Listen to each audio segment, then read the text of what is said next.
Driving up, they will go through the corn. Remember, that's all in corn, and we're right along the edge of the East Woods, and they will push all the way up to that next fence. In fact, the two Mississippi regiments will go over the fence, and that's when Meade becomes engaged. Meade has two brigades, Magleton and Anderson, and they will drive the Mississippi men back. And right at, what's 12? 7:30? At 7:30, most of Law's men have retreated. One of the things that's really fascinating here, at 7:30, you have three regiments here in the East Woods holding on for the Confederate Army. Three regiments from three different brigades. 21st Georgia from Walker, 4th Alabama from Law, and the 5th Texas from Wolfe. Three regiments, three different brigades holding on in the East Woods when the 12th Corps arrives. So, 12th Corps, three things before we even talk about the 12th Corps to keep in mind, and Keith has touched on two of them. Even though numerous times trying to say, was this many guys against this many guys, or this number against this number, it's hard to say, but there are three key things that even out the sides. We've seen and heard about two of them. First, the terrain even things out. In most cases, the terrain advantages that Lee and his army held. One fine example you can see from right here is you look back in that direction. That is the Sharpsburg Ridge, and that runs north and south from here. So initially, Lee's army was put on the high ground in the day and a half leading up to the battle. So terrain, even out the sides. Second thing, we just spoke of it now. Communication issues faced by the Union Army, in some cases Confederate Army. Communication is not pulling out your cell phone and typing away and hitting send. It's a matter of pulling out a sheet of paper and a pencil and handwriting a note and giving that to a guy on a horse and then sending him a mile down the line. Sometimes it worked, sometimes it didn't work. You'll see that communication issue really come into play with sending a messenger up and down the line down at the sunken road. But communication even things out. Third thing, very important, and really up until this point, I think you could say, just coming to me as we were walking up here, almost every soldier up until this point that was in the fight, a veteran soldier. A veteran soldier. The 12th Corps coming out of the battlefield, you had a mix of veteran soldiers and green soldiers. Terrain, communication, and experience even things out. One of the Union regiments in the 12th Corps, the 13th New Jersey. Those that were with us this morning, I think almost everyone, we've heard about the 13th New Jersey. Hugh Irish on top of the monument out here. The commander of the 13th New Jersey was Ezra Carman. His name sounds familiar. He's really the first historian here at the Antietam battlefield. He wrote all the text for the black tablets that line the tour road.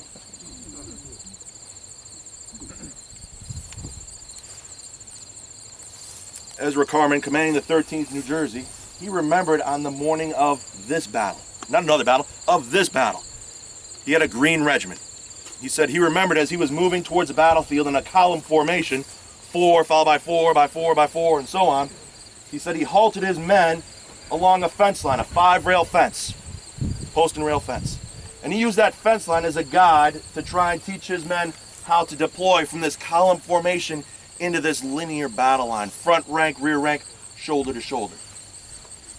He tried teaching them that maneuver as they were walking onto the battlefield on what became the worst day in American history. How do you think the day went for the green soldiers? Very well. Terrain, communication, and experience even things out. Union 12th Corps, commanded by Joseph Mansfield. 1817, Mansfield entered West Point right before his 14th birthday. 1822, he graduated second in his class. Initially sent out to, he was in charge of the Hampton Roads area. He was then in charge of Charleston Harbor for a little bit. In 1830, he's sent to Fort Pulaski to overlook the construction of the fort down there. When he gets down there, he doesn't like what he is looking at. Doesn't like the way things are going. So he calls a buddy up in Washington, Richard Delafield, tells Delafield, get down here. They redesign parts of the fort, and those two will then finish up the construction. The man who was in charge and who was sent away to another place, Second Lieutenant Robert E. Lee. It's very interesting how the paths of these soldiers crossed numerous times. Maybe before the Civil War, maybe it's during the Mexican War, maybe it's on the battlefield here, maybe it's after the Civil War. Numerous examples of times where paths crossed. I think we can look back on it now and realize how these different occurrences unfolded, but I don't know that we could say these guys knew it back then. So the paths of Confederate Commander Lee and Joseph Mansfield crossed for the first time in 1830. Didn't really go well for Lee. Second time, the paths his old men crossed, after the Civil War breaks out, Mansfield is sent to Washington, D.C. And he was, let's see what his exact title. He was in charge of the forts in the interconnected earthworks that were in Northern Virginia. He was put in charge of defending Washington, D.C. after war broke out. He realized Richmond, or I should say that Virginia is just the other side of the Potomac River, very easy for Confederate forces to pull up artillery and start shelling Washington. So he's put in charge of defending Washington. Say Mansfield is really the reason why Washington was so well defended. After the Battle of Second Manassas, Confederate victory, Lee has three options. He can stay there in place, not do anything. He could take the war to the north, which he eventually did. His other option was to attack Washington, D.C. But he couldn't attack Washington, D.C. So maybe you could say that's the second time their paths crossed. And again, Mansfield kind of gets the upper hand. Well, on this battlefield, situation is reversed a little bit. This battlefield is the first time Mansfield is commanding a large force on the battlefield. He had commanded soldiers before. This is the first time he has thousands of men under his command. And he's put in command just a few days before the battle. He catches up with his forces in Middletown, 2 days before the fight unfolds. He didn't have enough time to gather up other guys to come out and be part of his staff. He had his cook, that was part of his staff. And when he received word that he was going to be put in command of the corps, he sends a note to his son. And the note read, "Pack your pockets with sandwiches and come follow me." So Mansfield in Middletown 2 days before the fight, his staff consists of two people, son and the cook. When he gets here to the battlefield, McClellan gives him another person, 3 people. Probably not enough to really help Mansfield out. On the day of the battle, as he's moving into the fight, Keith just told you Hooker's corps had been shattered. They had been thrown in the fight, assaults, advances, retreats, falling back. First Corps is pretty much broken up. The night before the battle, at Mansfield's corps, about 7,200 men crossed at the upper bridge. They spent the night before the battle on the George Line farm, and as they're moving to the fight, there are no messages being sent back to Mansfield. He has no idea what's going on other than just move to the battlefield. Well, he has this mix of veteran soldiers and green soldiers. He's being thrown into not only a bad situation, but you could arguably say he's being thrown into the worst situation. The worst situation. Has no idea what is going on in front of him. Green troops, veteran troops. So out in front of his men trying to figure out what's going on. Just a little bit outside of the East Woods here, the north edge of the East Woods, the top of a giant horse. Out in front of his men, what's that make him? Target. He's mortally wounded. He's one of 6 generals mortally wounded here on the day of the battle. 3 from the north as well as 3 from the south. Confederate General William Stark had already been mortally wounded over here near the Hagerstown Turnpike. But once Mansfield is wounded, the command structure in the 12th Corps starts to break apart. Alpheus Williams is then put in command. Williams' division, they're the first ones to arrive, and they really help with, after the Mississippians fall out, it's at that point the arrival of the 12th Corps on the battlefield. And Williams' division ends up really over in that part of the field. You have troops from Wisconsin, Indiana, New York, Maine, all contending over here. As Keith had mentioned, by that point Hood's division had fallen back. And the next big Confederate reinforcements, they're moving up from the middle part of the battlefield. Confederate General D.H. Hill. He was the one entrusted with guarding the South Mountain Gaps 3 days before the armies clashed here. And after the Battle of South Mountain, Hill's men fell back to the center part of the battlefield. right where the sunken road hits modern-day Route 34. So initially they're posted in the sunken road, and throughout the day, Keith had mentioned, throughout the late afternoon of the 16th, early part of the 17th, Lee is able to shift lines and move people. Movement is a big part of Lee's plan here. He's able to move men. And so before the fighting unfolds on the morning of the battle, Hill's instructed to send 3 groups northward. One of those groups, 1st Brigade, so Hill has about 5,000 men. You could break that down, that division, into 5 smaller groups, 5 brigades. 3 are sent north, 2 stay in the sunken road. We'll hear about the other 2 later on today. But the 3 that are sent north, Roswell, Ripley, Hill moved forward first, and Hill hit this initial advance of the 12th Corps. You had troops from Georgia, troops from North Carolina, and Ripley's brigade, and they'll push a little forward. Some will even move into the cornfield. But then parts of Williams' division, Ripley's division, fought themselves out, and they fall back. They start to fall back. The next Confederate brigade to move up, they had been involved out here in South Mountain, as I mentioned, Cray's men. And as they're moving forward, they can see some activity over here in the East Woods. And you have to remember, at the time of the battle, the East Woods would have filled up this entire area out here to your front right. They would have also crossed over the road and filled up that little part of green field. This yellow is a soybean, so where the soybean ends and turns to green, and the green up to the fence, that would have been filled with trees as well.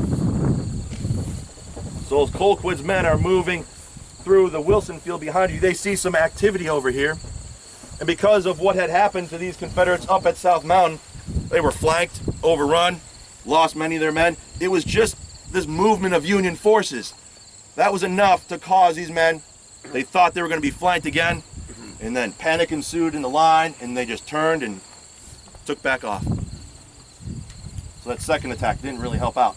The third, moving forward from D.H. Hill's division, Alfred Colquitt, men from Georgia, regiment from Alabama. They're the last Confederates to hold the cornfield. Last Confederate line to hold the cornfield. And as they moved up in this direction, the line, the left end of the line, is right about where we started earlier with Keith, when we started this program. So looking up at the tree, looking at where the green turns to corn up there, the rock outcropping just inside the cornfield, that is about the point where the 13th Alabama was posted. And then the line ran diagonally out to the fence line, not right here in front of us, but a couple hundred yards north, the north edge of the cornfield. And out there you had the 6th Georgia, the 6th Georgia. So the line ran diagonally across our front. And this was all corn after here? Well, from the fence here to the fence out in front was corn. This was open. From the fence line all the way back to the visitor center was pasture fields.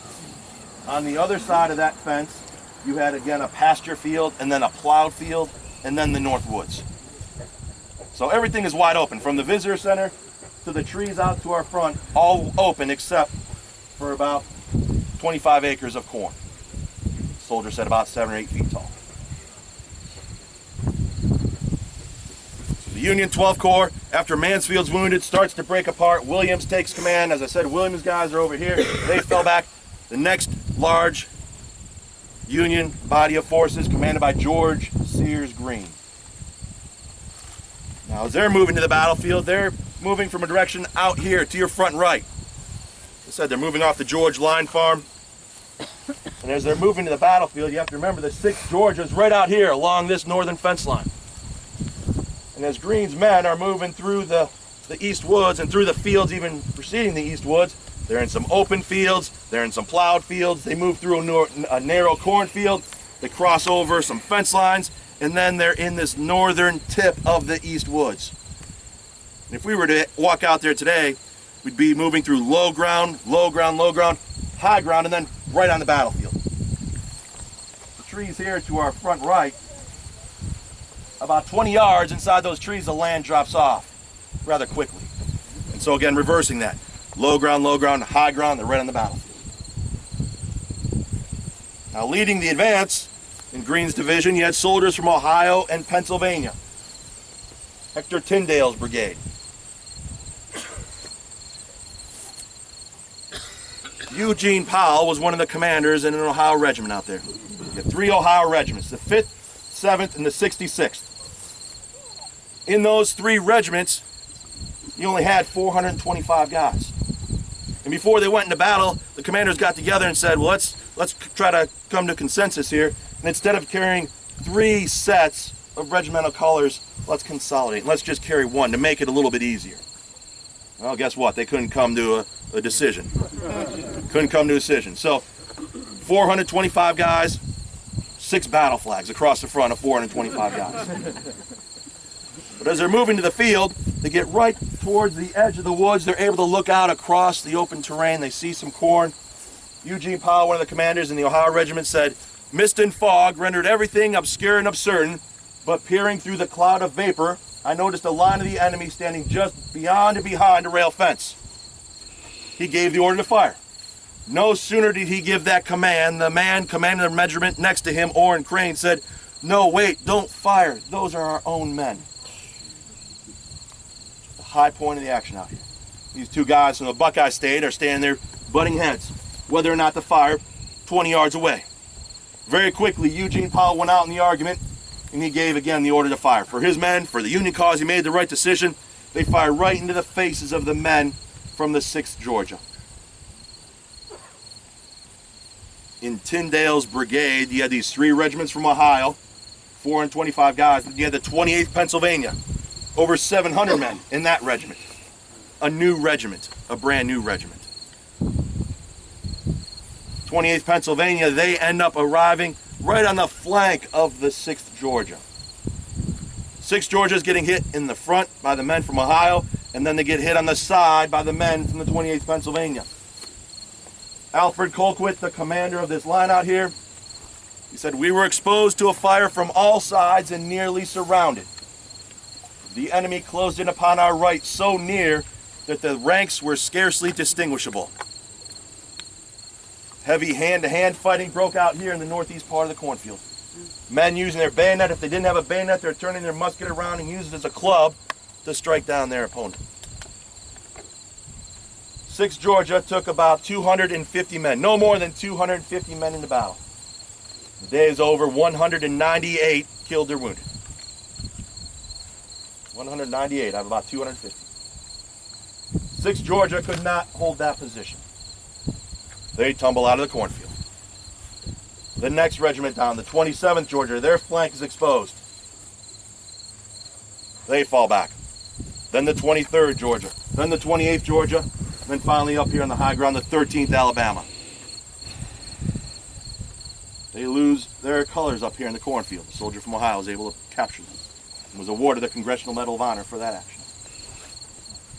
But Colquitt's line falls out of the corn. Eugene Powell, he remembered as they crossed this fence right here because Greene's men followed up. He said the line at the fence where the enemy was standing when we gave our first fire was awful beyond definition. Dead men were literally piled upon and across each other.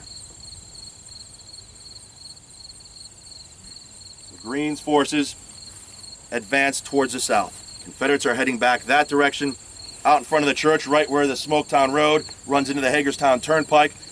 At points throughout the morning, you had Stonewall Jackson, you had John Bell Hood, you had D.H. Hill trying to rally men as they were falling back there to no avail.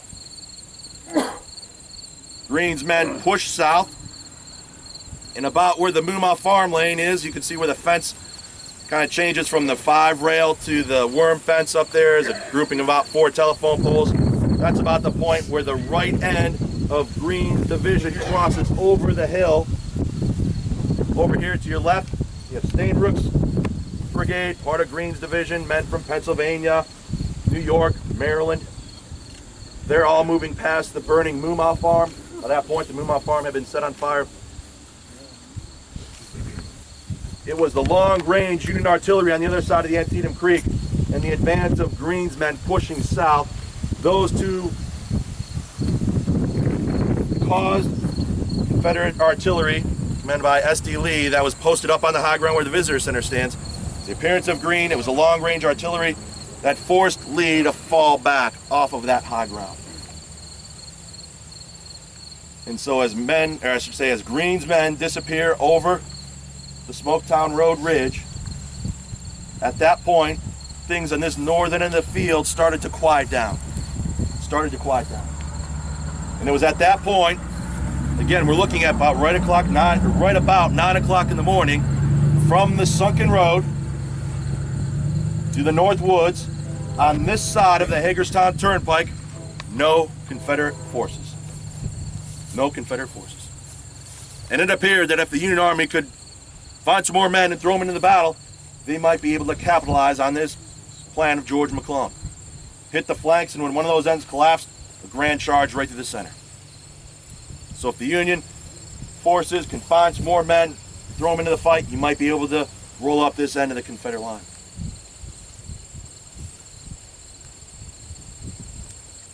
Our story is going to pick up with the next large assault in the morning of the battle. 3 main attacks. First Corps spoke of, the 12th Corps, and then we're going to hear about the 2nd Corps in just a little bit. Let me see here. I'm doing good. So, by this point, calculations up to this point, between 5:45 and about 9 o'clock, Union and Confederate forces, first about 4 hours of battle. Say 4 hours of battle, 10,000 soldiers killed or wounded. In the first 4 hours. A soldier killed or wounded every second for 4 hours straight. As we stand here, we can say we're standing in what is the bloodiest square mile in the history of the nation. 10,000 fell in the first 4 hours. And the fighting is not yet finished. You know that. Anything else? Okay, so we are going to meet. Where are we going to meet? Visitor Center. We'll go to New York.